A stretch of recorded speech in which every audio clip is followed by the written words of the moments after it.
కానీ చాలా నిలదొక్కుని మీరే మీకు అమ్మ నాన్న ఇప్పుడు పిల్లలైతే అంతే మేడం. పెళ్ళెలా అయింది ధనరాజ్ మీది? బో ఒక్కొక్కదానికి ఒక పెద్ద పెద్ద స్టోరీస్ ఉన్నాయి మేడం. యాక్చువల్లీ ఇది ఒక సాడ్ అండ్ బ్యూటీ రెండూ ఉన్నాయి దీంట్లో. నేను డ్యాన్స్ క్లాసులు చెప్పేవాడిని మేడం. నేను డాన్స్ వచ్చా మీకు? అనుకునేవాడిని, అంటే పక్కన వాళ్ళకి రాకపోతే నాకు వచ్చాను అంతే. అర్థమైంది.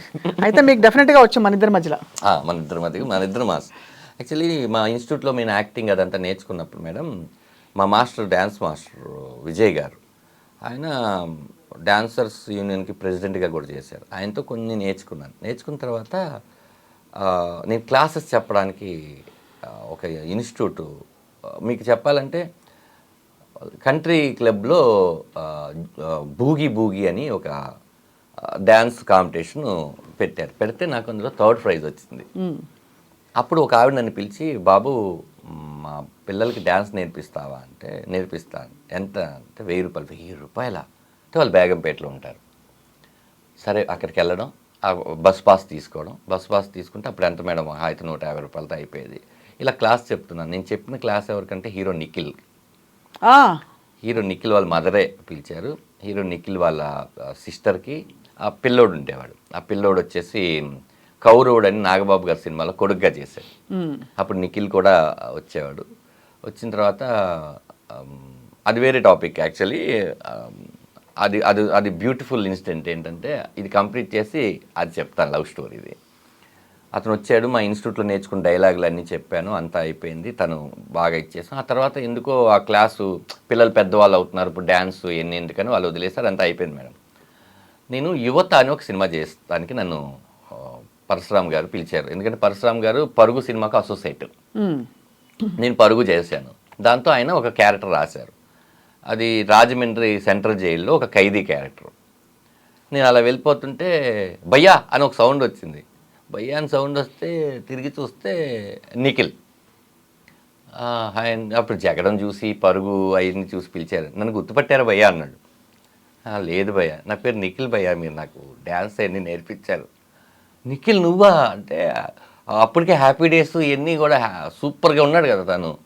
నిఖిల్ నాకు గుర్తుపట్టలేదు, అప్పుడు ఇంత పెరిగిపోయావా ఇదంటాను. భయ్యా థ్యాంక్ యూ సో మచ్. అసలు నేను హ్యాపీ డేస్ సెలెక్ట్ అవ్వడానికి మీరు చెప్పిన డైలాగే, అది వెళ్ళి శేఖర్ కమ్ముల గారి దగ్గరికి వెళ్ళి ఆడిషన్లో చెప్పాను. చెప్తే సూపర్ బాగుందని చెప్పి సెలెక్ట్ చేశారు భయ్య. ఆ రోజు మీరు డైలాగ్ నేర్పించడం అని ఇప్పుడు తను కలిసినప్పుడల్లా అది చెప్పేవాడు. ఇంత గుర్తుపెట్టుకున్నావు, థ్యాంక్ యూ సో మచ్ అన్నాం. అదే అలా జరిగింది మేడం. ఆ తర్వాత నేను దివాకర్ బాబు గారు ఇల్లు ఉండేది ఫిలిం నగర్లో, మీకు ఐడియా ఉంది.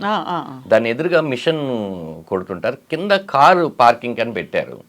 నేను ఆ పార్కింగ్లో కార్లు ఏం లేకపోతే ఇది నేను ఇన్స్టిట్యూట్గా వాడుకుంటానని చెప్పి దాన్ని నేను ఒక ఇన్స్టిట్యూట్ చేసి, నేను స్టార్ ఫిలిం ఇన్స్టిట్యూట్ అని బోర్డు పెట్టి అక్కడున్న పిల్లలందరికీ 200-300 రూపాయలు అని ఒక క్లాస్ పెడితే చాలామంది ఏంటంటే క్లాసికల్ డ్యాన్స్ అడిగేవాళ్ళు. మనకి ఈ డ్యాన్సే రాదు, ఏదో వాళ్ళకి రాదని నేర్పిస్తుంటే క్లాసికల్ ఎలా అని చెప్పి ఎంక్వైరీ చేస్తే అది మాగంటి కాలనీ ఉండేది పైన. అక్కడ ఎవరో ఒక అమ్మాయి కొంచెం క్లాసికల్ వచ్చు అంటే ఆ అమ్మాయిని పిలిచాం. పిలవంగానే అమ్మాయిని చూసాం. చూడంగానే అమ్మాయిని చూసి ఐ లవ్ యూ అని చెప్పారు ఫస్ట్ టైం చూడంగానే. మిమ్మల్ని చూడగానే మీరు చెప్పారు అంటే ఇడియట్ ఏం మాట్లాడతానని వెళ్ళిపోయింది. కామనే కదా మన అందరికి చెప్తాం కదా అని అయిపోయింది. ఆ టైంలో నేను దర్గాలో ఉండేవాడిని. ఫిలిం నగర్ నుంచి నేను దర్గాకి వెళ్ళాను. డోరు అలా తీసి చూస్తే మా అమ్మగారు అలా పడుకున్నారు. ఏమే తిన్నావా అని అడిగాను. ఏం మాటలేవు. చూస్తే అర్థమైపోయింది మా అమ్మగారు చనిపోయారు. She's cancer patient. అప్పుడే 3rd స్టేజ్ కీమోలు అన్నీ చేయించాం. కానీ మన వల్ల స్థాయికి మించి ఆవిడ చెప్పలేదు మనకి. చెప్తే వీడు ఏం చేయగలడు ఇప్పుడు, మనసులో అది పెట్టుకుని కెరీర్లో ఇచ్చేసుకుంటాడు అని. చాలా స్ట్రగుల్గా ఉండేది. ఎందుకంటే ఈ డ్యాన్స్ క్లాస్ నుంచి వచ్చే డబ్బులు, లేకపోతే వేరే మనకు ఉపాధి లేదు. అప్పుడు చాలామందికి ఫోన్ చేసాము, అందరి పరిస్థితులు అలాగే ఉన్నాయి. అప్పుడు సర్లే అని ఈ అమ్మాయికి కూడా చేసాం. అందరు చేసే ప్రాసెస్లో ఆ రాత్రి 11-12:30కి ఈ అమ్మాయికి కూడా చేస్తే, నీ పక్కన ఎవరు ఉన్నారంటే, నా పక్కన వాసు అనే ఫ్రెండ్ ఉన్నాడంటే వాసుని పంపించాను.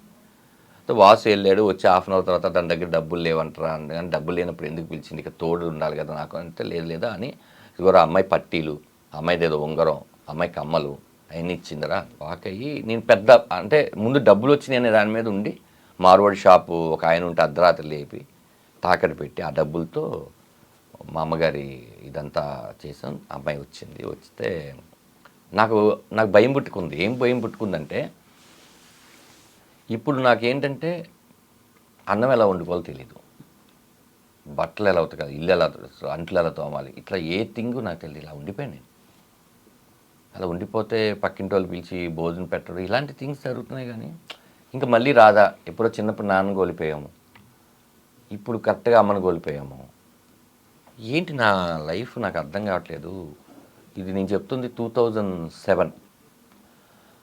ఇలా ఉంది ఏంటని ఆలోచిస్తుంటే అమ్మాయి పబ్బు ఇయ్యమని చెప్పి అమ్మాయి ఒక రెసిపీ తీసుకొని వచ్చింది, కిచిడి టైప్ సంథింగ్. తిను అంటే నాకేం తినబుద్ధి కావట్లేదు, ఏం లేదంటే అమ్మాయి నువ్వు ఫస్ట్ తిను, నీకు నేను ఉన్నాను, నువ్వు తిను అంటే ఉండడం అంటే ఏంటి, నేను లైఫ్ లాంగ్ ఉంటాను, ముందు తిను అంది. అన్న తర్వాత అమ్మాయి నాతోనే ఒక 2 రోజులు ఉన్న తర్వాత పెళ్లి చేసుకున్నాం. అంటే అప్పుడు ఎవరు లేరు, నేను అమ్మాయి పెద్దమ్మ గుడికి వెళ్ళి, వాళ్ళ పేరెంట్స్ అదే చెప్తాను, పెద్దమ్మ గుడికి వెళ్ళి తాళి కట్టేసి, ఇంకా ఏదో కీడు జరిగిన చోట మేలు జరగాలి, మంచి జరగాలని పెద్దవాళ్ళు చెప్పారు. అంత అయిపోయింది. ఇంకా ఆ ఇల్లుని వదిలేసి ఇంకొక ఇల్లు, ఒక 500 రూపాయలు, ఇది 400 అయితే ఒక 500 రూపాయలు ఇల్లు తీసుకొని బాగా కష్టపడాలి అని చెప్పి చేసుకుంటున్న టైంలో అప్పుడు అడిగాను అమ్మాయిని ఒక 1 వీక్ తర్వాత, అవును మీకు తల్లిదండ్రులు ఉంటారు కదా, మర్చిపోయాను అడగడం అని. మా నాన్నే అంటే నేను ఇప్పుడు సోలో కదా మేడం, నాకు ఆ థాట్ రాలేదు, చుట్టాలు ఉంటారు ఇదని ఉన్నారు అని. అమ్మాయి ఒక పెద్ద లిస్టు చెప్పింది. లిస్ట్ చెప్తే వాళ్ళ అక్కతో తను బాగా క్లోజు, వాళ్ళ అక్కకి చెప్తే వాళ్ళ అమ్మ నాన్న ఇంకా మా కూతురు చచ్చిపోయింది, మా కూతురు సంబంధం లేదు, చదువుకోమని పంపిస్తే ఇదేంటి అదేంటి అని పేరెంట్స్ ఎలా మాట్లాడతారో అలా మాట్లాడి ఇంకా నీళ్ళు పోసేసుకున్నాము. లేదు అని, చూడమ్మా ఇప్పుడు నువ్వు ఎవరు లేరు, నీకు నాకు ఎవరు లేరు, ఇప్పుడు నువ్వే నాకు అమ్మ, నేనే నీకు నాన్న, ఓకే అని అలా మెల్లిగా సినిమాలు చేసుకుంటుంటే తను ప్రెగ్నెంట్, అప్పుడు కూడా చెప్పాం, అప్పుడు కూడా రెస్పాండ్ లేదు. వాళ్ళ అక్క మాట్లాడుతుండేది. ఆ తర్వాత కరెక్ట్గా డెలివరీ, నేను పెళ్ళిగాని ప్రసాద్ అనే సినిమా షూటింగ్లో ఉన్నాను. రాత్రి నేను వచ్చి చూస్తే అమ్మాయి ఏడుస్తుంది, ఏంటంటే నొప్పులు వస్తున్నాయని. అబ్బా అని చెప్పి తనని తీసుకొని వెళ్ళి అక్కడ గవర్నమెంట్ హాస్పిటల్ ఉంటే దర్గాలోనే తీసుకొని వెళ్తే వాళ్ళు ఏమో వేడి నీళ్ళు కావాలని అడిగారు. వేడి నీళ్ళు కావాలంటే నేను ఇంటికి వెళ్ళి వేడి నీళ్ళు పెట్టుకొని అది పట్టుకొని వస్తే చల్లగైపోయి మళ్ళీ తీసుకొచ్చి ఇట్లా చాలా చాలా అంటే ఆ టైంలో పడాల్సిన పెయిన్ అన్ని నేను కూడా మీరు కూడా ప్రసవ వేదన పడ్డారు. వెళ్ళిన తర్వాత నా చెయ్యి ఇలా పట్టుకొని నువ్వు వెళ్తే నేను కన్నానంటే ఇట్లా చెయ్యి పట్టుకుని ఇట్లుంటే మా పెద్ద అబ్బాయి సుక్కుని కనింది. దాని తర్వాత అది ఇంటున్నా నాకు భయం అలా పట్టుకొని. అంటే ఈ ప్రపంచం మొత్తంలో ఇంకా నాకు ఎటువంటి రిలేషన్స్ ఉన్నా కూడా ఈ బ్లడ్ రిలేషన్స్ కావు, ఫస్ట్ బ్లడ్ రిలేషన్ అంతే కదా. మళ్ళీ నాకు మా నాన్న పుట్టేశాడు అని చెప్పి ఇలా పట్టుకొని అలా చూస్తూ తెల్లారి ఫోన్ చేస్తే అప్పుడు వాళ్ళ అమ్మ వచ్చింది. ఇంకా ఇవన్నీ పోయినాయి, మనవన్నీ చూసుకుంటారు కానీ పోయి. ఇప్పుడు ఎలా ఉందంటే ఇప్పుడు వాళ్ళే నా ఫ్యామిలీ, నన్ను కొడుకు కన్నా ఎక్కువ చూసుకుంటారు, చాలా బాగా చూసుకుంటారు. మా అత్తయ్య కానీ మామయ్య కానీ మా వదినలు కానీ లేకపోతే మా మరదలు కానీ మా మీకు ఒక కుటుంబాన్ని ఇచ్చింది చాలా. అంటే నేను అదే చెప్పాను, నేను నాకు ఆ సినిమా సీతారామం సినిమాలో క్లైమాక్స్లో సుమంత్ గారితో దుల్కర్ గారు మాట్లాడతారు, సార్ ఒకవేళ వెళ్ళిపోవాల్సి వస్తే మీరు వెళ్తారు సార్, నేనే ఉండిపోతాను, నేను అనాథని కాదు సార్, నన్ను కూడా ప్రేమించే వాళ్ళు ఉన్నారంటారు. ఆ డైలాగ్ నాకు చాలా ఇష్టం అనమాట. ఎస్, ఇప్పుడు మనకేంటి బ్లడ్ రిలేషన్స్ ఇద్దరు, ఫ్యామిలీ ఇచ్చింది మా ఆవిడ, ఇంతకు మించి ఉంటుంది మేడం. అంటే ఇది సర్కిల్, అదే భూమి గుండ్రంగా ఎందుకు ఉంది అని దానికి ఇప్పుడు నాకు అర్థమైంది. సో మీరు మీ బిడ్డని పట్టుకున్న సీన్ని మీరు సినిమాలో ఎక్కడో పొందుపరిచారు అన్న విషయం నాకు క్లియర్గా అర్థమైంది. ట్రైలర్లో అది అందరూ చూసారు లేదు నాకు తెలియదు, ఇంకా రిలీజ్ కాలేదు. నేనైతే సీక్రెట్ చూశాను కాబట్టి నాకు సడన్ గా కనెక్ట్ అయింది దాని. ప్రతిదీ కూడా నేను ఎక్కడో చోట ఇన్స్పైర్ అయినవి, లేకపోతే నేను ఎక్కువ బాధపడినవి, ఎక్కువ ఆనందపడినవి పొందుపరిచి, ఎందుకంటే నేను అని చెప్పట్లేదు, ఇలా ప్రతి తండ్రి పడతారు కదా, అప్పుడు ఈజీగా మోర్ కనెక్టివిటీ ఉంటుంది కదా. అదే ఎక్కడ కూడా ఈ రామం రాగం సినిమాలో మేడం కథని దాటి కామెడీ కానీ ఏదో ఒక సబ్ ప్లాట్ తీసుకొచ్చి పెట్టడం కానీ కాకుండా అలా వాళ్ళకి అర్థమయ్యేంతంగా నీట్గా ఇది మన ఇంట్లో జరుగుతుందా, అమ్మో ఇది మన ఇంట్లో జరగకూడదు, ఈ 2 విషయాలని తీసుకుని చేశాను. చాలా ఇంట్రెస్టింగ్గా ఉంది ధనరాజ్, ద హోల్ అంటే మీ story, Ramam Raghavam teaser and plus మీరు చెప్తున్న స్టోరీ నేపథ్యం. మీకు నిజంగా బోల్డ్ అంత అసలు జీవితం చిన్న వయసులో చూస్తారు మీరు. అవును మేడం, ఇప్పుడు 41కి వచ్చాను నేను. ఈ 20,000 ఒక 20 జై సినిమాకి ఇప్పటికి ఒక 21 సంవత్సరాలు అయి ఉంటాయి. 21 సంవత్సరాలు అంటే యాక్చువల్లీ చాలామందికి ఏంటంటే నాకు కాలేజ్ లేదు, నాకు జాబ్లు, కాలేజ్ తర్వాత అవన్నీ ఏం లేవు మేడం. చాలా చూసి చిన్న వయసులోనే దేవుడు అనగానే పరిస్థితులు చాలా చూసాం మేడం. అంటే ఇది నీకు తెలీదా అనేది లేదు మేడం. అలా ఉన్నాయి. అంటే నేను హ్యాపీగా ఫీల్ అవుతుంది ఏంటంటే మన గోళీల ఆటలు తెలుసు, సేమ్ గేమ్ క్యారమ్ బోర్డు తెలుసు, బర్రెలెక్క ఆడడం తెలుసు, చెరుగ్గల లాగడం తెలుసు, ప్రతి థింగు తెలుసు. మనం ఉన్నప్పుడే టెలిఫోన్లు పోయి సెల్ ఫోన్లు వచ్చి, మొబైటెల్స్ వచ్చి, కంప్యూటర్లు వచ్చి చాలా వచ్చినాయి. అన్నీ చూసుకుంటూ ఈ లైఫ్ మళ్ళీ మనం ఎవరికైనా చెప్పాలి అంటే ఇన్ ఫ్యూచర్ కూడా ఏం డాడీ బియ్యం అనేది వరిలో పండిస్తారా, ఈ సూపర్ మార్కెట్లో దొరుకుద్దేమో అనుకున్నాం అన్న పరిస్థితి నుంచి మనం అన్ని చూసుకొనొచ్చు. అన్ని చూసారు, కరెక్ట్ జనరేషన్లో ఉన్నారు మీరు. అదే మరి ఇంక ఈ జనరేషన్ ఎవరికి రాదు. దీని తర్వాత వాళ్ళందరూ ఇంకా మారిపోయారు కదా. రాదు. అది ఒక చరిత్రలాగా పుస్తకాల్లో ఉంటుంది, అంతే, అనుభవాల్లో ఉండదు. అది అన్నీ బాగుంది మేడం థింగ్. అంటే మళ్ళీ నేను కమ్బ్యాక్ అన్నాలో లేకపోతే ఏమన్నాలో కానీ రామం రాఘవం నాకు చాలా తృప్తినిచ్చింది మేడం. చాలామంది సినిమా చూశారు, నేను చాలామంది సినిమా చూపించిన తర్వాత ఎస్పెషల్లీ లేడీస్ అసలు దీనికి నువ్వు పితృదేవ భావాన్ని పెట్టేయాల్సింది, నేను మాతృదేవ అప్పుడు ఏడ్చాను, మళ్ళీ ఇప్పుడు ఏడుస్తున్నాను అంటే మోర్ కనెక్టివిటీ ఉంటుంది మేడం. చాలా పెయినీగా ఉంటుంది సినిమా. చాలా sensitive and sentimental story, family story. అలా అని మీకేంటంటే మెలో డ్రామా పెట్టేసి డ్రమటైజెస్ చేసేసి అలా ఏం లేదు. మనకి సినిమాలో మీకు టీజర్లో చూస్తే ఏంటంటే వాడి గురించే మీరు ఆలోచిస్తున్నారంటే నాకు ఇంకొక ఆలోచన ఏముంది చెప్పు, నేను ఇంటి పేరు మాత్రమే ఇవ్వగలను, మంచి పేరు అతనే కదా తెచ్చుకోవాలి అంటే ఇంకా అంతకుమించింది అదే. అందరికీ ఇంటి పేరు మాత్రమే నానిస్తాడు, దాన్ని నిలబెట్టి కాపాడుకొని మంచి పేరు నువ్వే తెచ్చుకోవాలి. ఇంకొకటి ఉంటుంది మేడం, అదేంటంటే ఆయన ఒక చెట్టుని చూసి అంటాడు, భూమి మంచిదే, విత్తనం మంచిదే, చెట్టు ఎందుకు అలా పెరిగిందో నాకు అర్థం కావట్లేదు.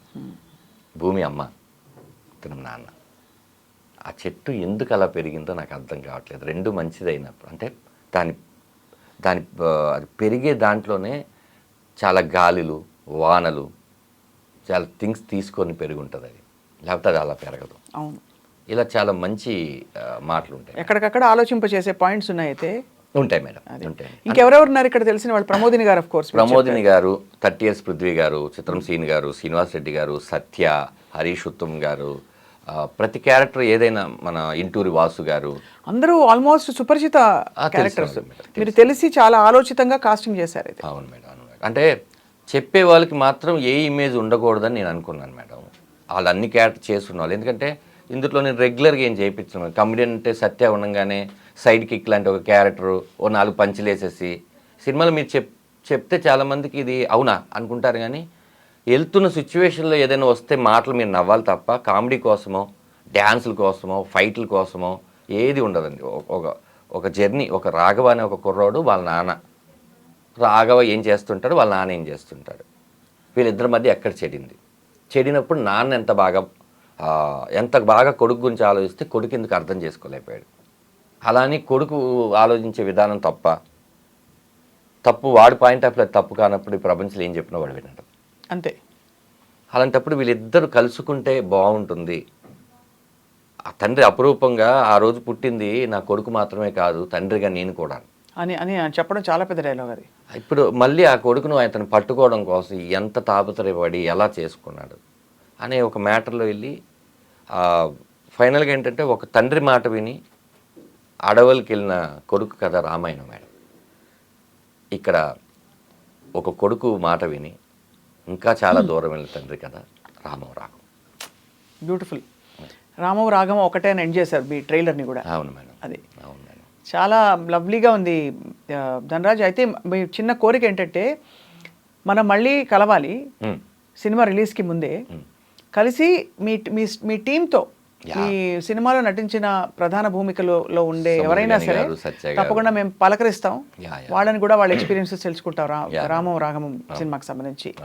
బట్ మీ స్టోరీ విని వెరీ వెరీ ఇన్స్పైర్డ్. అండ్ ఈ ఇన్స్పైరింగ్ స్టోరీ ఇంకా బోల్డ్ మలుపులు తిరిగి మీరే ఊహించినంత సక్సెస్ మీకు రావాలని కోరుకుంటున్నాం. Madam thank you. అంటే మీ షోలో నేను ఒకటి అప్పీల్ చేసుకుందాం అనుకుంటున్నాను ఏంటంటే మీరు సినిమా థియేటర్కి వచ్చి సినిమా చూసి బాగోలేదు అని చెప్పే హక్కు మీకు ఎప్పుడు ఉంటుందంటే మీరు టికెట్ పెట్టి డబ్బులు కొన్నప్పుడు. అవును, కరెక్టే.